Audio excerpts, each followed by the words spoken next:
Cette vidéo, elle est importante si vous voulez comprendre pourquoi un chrétien qui a cru en Jésus-Christ, il ne peut pas perdre son salut. Donc suivez-moi jusqu'au bout, je vais vous lire 3 versets, vous expliquer ce qu'ils disent et du coup pourquoi un chrétien ne peut pas perdre son salut. En Genèse 2, vous rappelez que Dieu dit à Adam de ne pas manger du fruit de la connaissance du bien et du mal. Et regardez ce qu'il dit, tu n'en mangeras point car au jour où tu en mangeras, certainement tu mourras.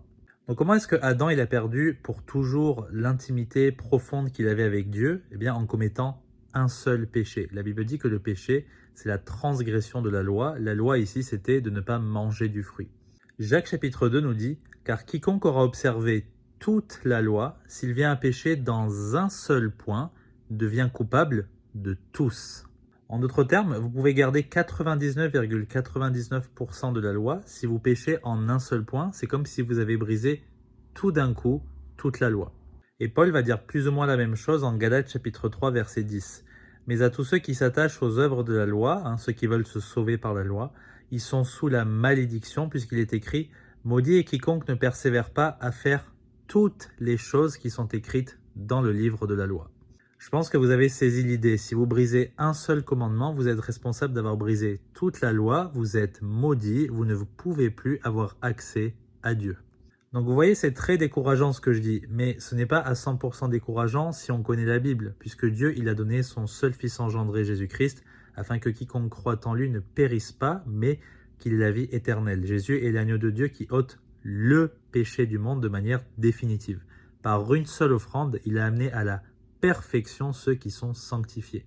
Donc techniquement, au final, on devrait perdre le salut après un seul péché. C'est ça que les gens qui vous enseignent la perte du salut ne vont jamais vous dire.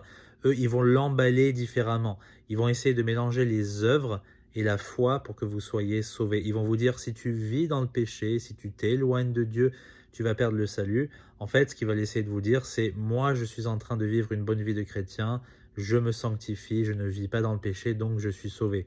Ils mélangent œuvre et foi, alors qu'en fait ce sont des menteurs, ils pêchent très certainement au quotidien, et donc techniquement ils devraient perdre leur salut à chaque instant.